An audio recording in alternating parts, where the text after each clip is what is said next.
باقی دو آیتیں ایسی ہیں جس کے اندر جو ہے نا شہید کی حیات کا جو ہے نا وہ ذکر کیا گیا. ایک یہی آیت اور ایک دوسرے پارے کی آیت ہے سورہ بقرہ کے اندر. اللہ رب العزت فرماتے ہیں وَلَا تَقُولُوا لِمَن يُقْتَلُ فِي سَبِيلِ اللَّهِ أَمْوَاتٌ بَلْ أَحْيَاءٌ وَلَٰكِن لَّا تَشْعُرُونَ. ادھر کا لا تقولوا جو اللہ کے راستے میں مر جائے قتل کیا جائے تم اس کو مردہ مت کہو, اور ادھر کا لا تحسبن الذین قتلوا اس کو مردہ گمان بھی مت کرو. ادھر کہا کہ تم اپنی زبان سے اس کو مردہ نہ کہو, اور ادھر کہا کہ اس کو گمان بھی مردہ مت کرو. یہ شہید کا اعزاز ہے. وگرنہ آپ دنیاوی اعتبار سے دیکھیں نا, دنیاوی اعتبار سے ہم شہید کے ساتھ جتنے بھی معاملات کرتے ہیں وہ سارے کے سارے میت والے کرتے ہیں.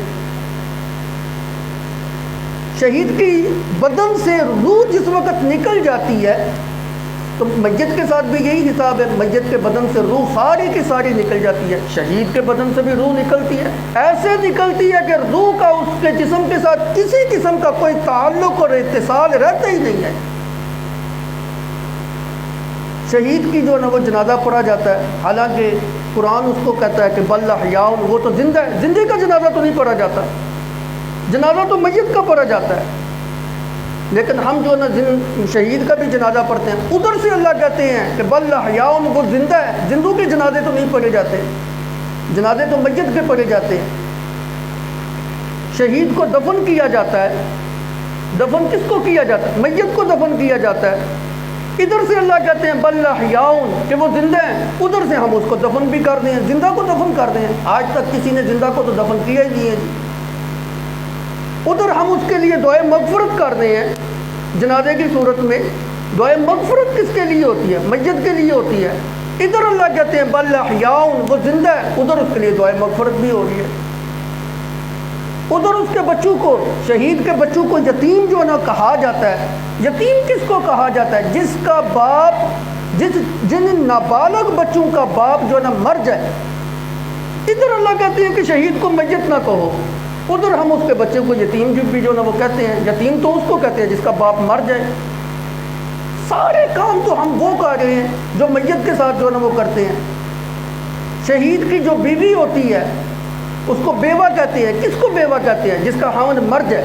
اللہ کہتے ہیں اس کو میت کہو ہی نہ, وہ مرا نہیں ہے, وہ تو زندہ ہے. شہید کا ترکہ جو ہے نا وہ تقسیم ہوتا ہے. جی ترکہ کس کا تقسیم ہوتا ہے؟ جب بندہ مر جاتا ہے تو جو مال ترک کر کے مرے, جو چھوڑ کے مرے, اس کے مرنے کے بعد جو وراثت کے طور پہ مال تقسیم ہوتا ہے اس کو ترکہ کہتے ہیں. ترکہ تو تقسیم ہوتا ہے میت کا, شہید کو تو میت کہا ہی نہیں جا سکتا. اللہ کہتے ہیں بل احیاء, وہ زندہ ہے. شہید کی بیوی جو ہے اس کی وفات کے بعد عدت گزارنے کے بعد دوسری جگہ پہ جو ہے نا وہ نکاح کرتی ہے. کس کی بیوی جو ہے نا وہ نکاح کرتی ہے؟ دو قسم کی عورتیں جو ہے نا وہ نکاح کر سکتی ہیں آگے, یا تو مطلقہ ہو یا متوفی عنہا زوجہا, جس کا خاوند جو ہے نا فوت ہو گیا ہو. اس کا خاوند جو ہے نا اس کو تو میت کہنے کی اجازت ہی نہیں.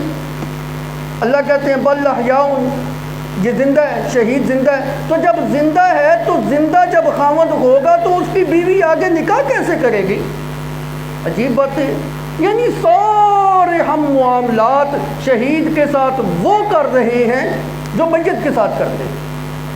اللہ بھی کہہ رہے ہیں کہ یہ زندہ ہے, ہم نے اس کو زندہ کہنا ہے, مردہ تو کہہ نہیں سکتے. کہنا تو بڑے دور کی بات. لا تحسبن, لفظوں کی طرف لفظوں کی طرف توجہ کیجیے. لا تحسبن, تم گمان بھی یہ نہ کرو, تمہارے ذہن کے اندر جو گمان بھی نہیں آنا چاہیے کہ اللہ کے راستے میں مارا جانے والا انسان جو ہے نا وہ میت ہو سکتا ہے. اس کو تم مردہ کہو گے, وہ میت نہیں ہے. بل احیاء. اب یہ ذہن کے اندر ایک سوال آتا ہے, معاملہ سارا ہم اس کے ساتھ میت والا کر رہے ہیں, اس کو دفن کر رہے ہیں, اس کے لیے دعائے مغفرت کر رہے ہیں, اس کی بیوی کو بیوہ کہہ رہے ہیں, بچوں کو یتیم کر رہے ہیں, اس کے جو نا مال کو تقسیم کر رہے ہیں, اس کی بیوی دوسری جگہ پہ نکاح جو نا کر رہی ہے, ترکے تقسیم ہو رہے ہیں. جی میت والا سارا معاملہ کر, اوپر سے ہم یہ بھی کہہ رہے ہیں کہ یہ زندہ ہے. جی اس کی زندگی سے مراد کیا ہے؟ یہ بات ایک سمجھنے والی بات ہے کہ اس کی زندگی سے کیا مراد ہے.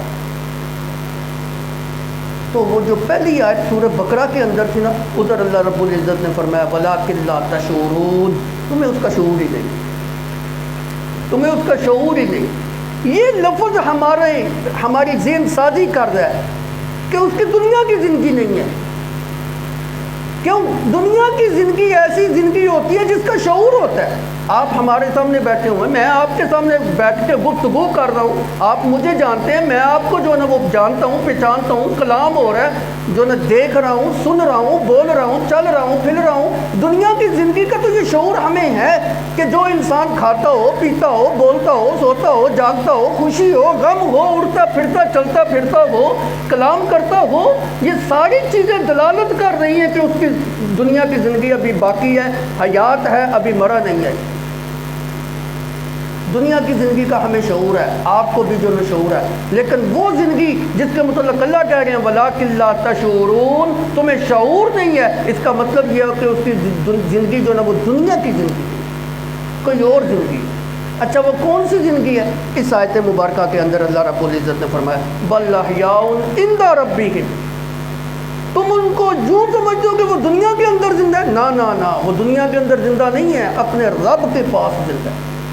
قرآن کے لفظوں کی طرف توجہ کیجیے نا، دنیا کے اندر زندہ نہیں ہے۔ عند ربہم احیاء عند ربہم، وہ اپنے رب کے پاس جو ہے نا وہ زندہ ہیں، اور ان کی زندگی بھی ایسی ہے یرزقون کہ جو ہے نا وہ رزق دیے جاتے ہیں۔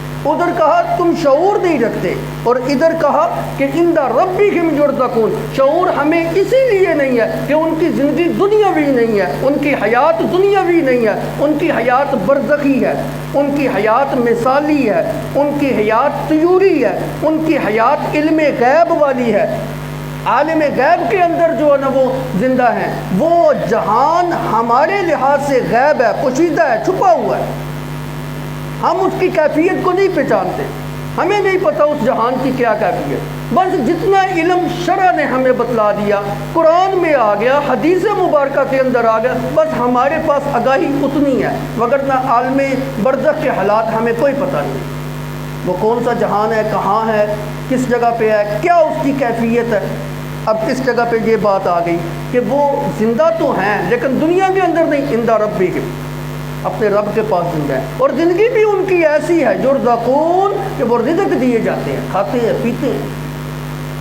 اور ایک روایت کے اندر آتا ہے حضرت عبداللہ ابن مسعود رضی اللہ تعالیٰ عنہ نبی صلی اللہ علیہ وسلم سے سوال کرتے ہیں اس آیت کے نازل ہونے کے بعد، یا رسول اللہ، اللہ تو کہہ رہی ہیں کہ وہ زندہ ہیں، ہم نے تو اپنی آنکھوں سے دیکھا ہے، وہ احد کے میدان کے اندر ہماری آنکھوں کے سامنے جو نا قتل ہوئے ہیں، ان کو زخم لگے ہیں، ان کے زخموں سے ان کا بدن جو نا چھلنی ہوا ہے، اپنے زخموں کو برداشت نہ کر سکنے کی وجہ سے وہ مرے پڑے ہیں، ہم نے اپنی ہاتھوں سے ان کو دفن کیا ہے۔ یہ زندہ ہونے کا مطلب کیا ہے؟ کہاں وہ زندہ ہے؟ نبی صلی اللہ علیہ وسلم نے یہ سوال کا جواب دیا، آپ نے فرمایا کہ ان کی زندگی کا مطلب یہ ہے کہ اللہ رب العزت نے ان کو عالم ارواح کے اندر، عالم برزخ کے اندر ان کی روحوں کو، توجہ کیجیے گا، ان کی روحوں کو، جسموں کو نہیں، جسم تو ان کے یہاں پہ پڑے ہوئے ہیں، احد کے میدان میں تھے، اس زمین کے اندر جو ہے نا وہ دفن کیے گئے تھے، جسم کا کوئی تعلق نہیں، روح کی بات ہو رہی ہے، ان کی ارواح کو سبز رنگ کے پرندوں کے قالبوں کے اندر ڈال کے اللہ رب العزت نے ان کو کھلا چھوڑ دیا ہے، وہ جہاں چاہیں اڑیں پھریں چلیں آئیں جائیں، سیر کریں، کھائیں پیئیں، جس درخت کی شاخ کے اوپر بیٹھ کے جو مرضی جو ہے نا وہ پھل کھائیں، ان کو کوئی روک اور ٹوک نہیں۔ یہ مراد ہے بل احیاء عند ربہم یرزقون، وہاں پہ رزق بھی جو ہے نا وہ دیے جا رہے ہیں۔ اور ایک روایت کے اندر آتا ہے اللہ کے پیغمبر صلی اللہ علیہ وسلم نے فرمایا کہ وہ سیر کرنے کے بعد اللہ کے عرش کے نیچے قندیلیں جو ہے نا لٹکی ہوئی ہیں، جس طرح پرندہ پنجرے کے اندر جا کے جو ہے نا اور اپنے گھونسلے کے اندر جا کے رہائش پذیر ہوتا ہے، اسی طرح وہ ان قندیلوں کے اندر جا کے جو ہے نا وہ اپنی سکونت اختیار کرتے ہیں، اور وہ قندیلیں اللہ کے عرش کے نیچے جو ہے نا وہ لٹکی ہوئی۔ یہ زندگی مراد نہیں ہے، اس دنیا کی زندگی مراد نہیں، وہ زندگی مراد۔ حدیث مبارکہ کے اندر جو ہے نا اس کی جو ہے نا وہ صراحت جو ہے نا وہ آ، اور اس کے اوپر جو ہے نا قرآن مقدس کے بے شمار جو ہے نا آیات مقدسہ جو ہے نا دلالت کرتی ہیں کہ زندگی کسے کون سی زندگی مراد ہے؟ یہ ہمارے بھائیوں کو تھوڑا سا دھوکہ لگا ہے، وہ کہتے ہیں کہ دنیا کی زندگی جو ہے نا مراد۔ میں ایک حوالہ آپ کو دکھانے لگا ہوں، بڑا مشہور حوالہ ہے، آپ میں سے اکثر کو اس کا جو ہے نا حوالہ آتا ہوگا۔ سورہ یاسین آپ ہر روز جو ہے نا وہ تلاوت کرتے ہیں۔ سورہ یاسین کھولیں آج ذرا، تھوڑی سی آپ بھی آج تکلیف کریں۔ سورہ یاسین کا آغاز ہے جی 23واں پارہ جہاں پہ ختم ہوتا ہے،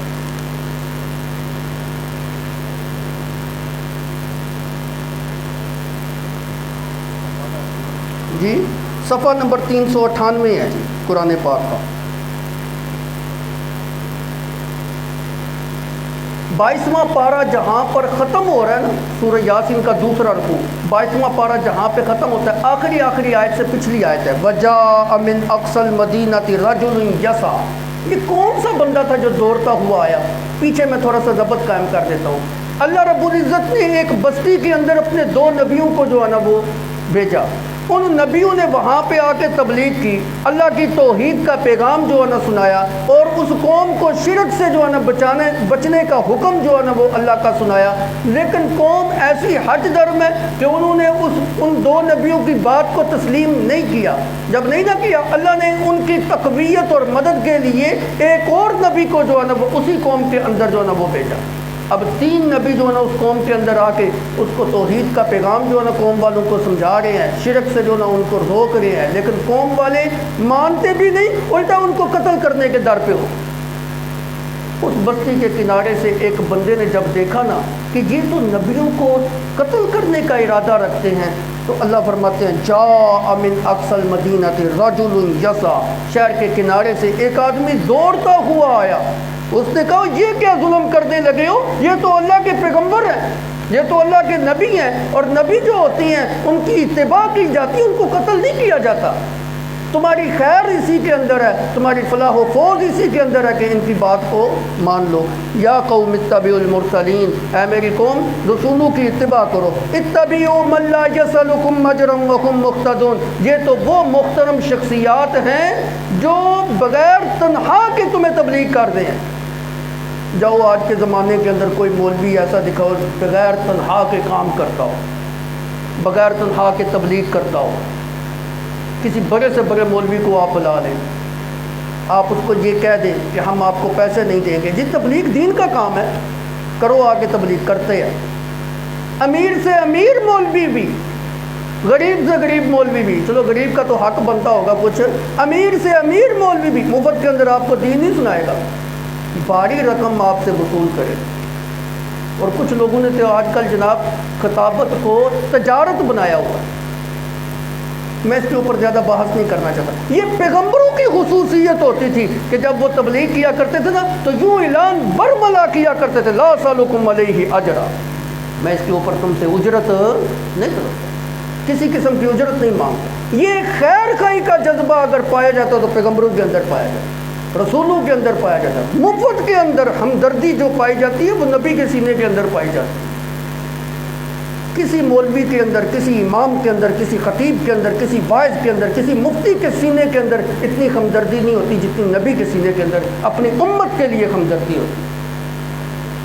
اتبعوا من لا یسألکم اجرا، اتباع کرو ان محترم شخصیات کی، لا یسألکم اجرا، جو تمہیں تبلیغ کرتے ہیں، توحید کا پیغام جو ہے سناتے ہیں، لیکن اجرت تم سے نہیں مانگ رہے، وہم مقتدون، اور وہ خود بھی جو ہے نا ہدایت یافتہ ہے۔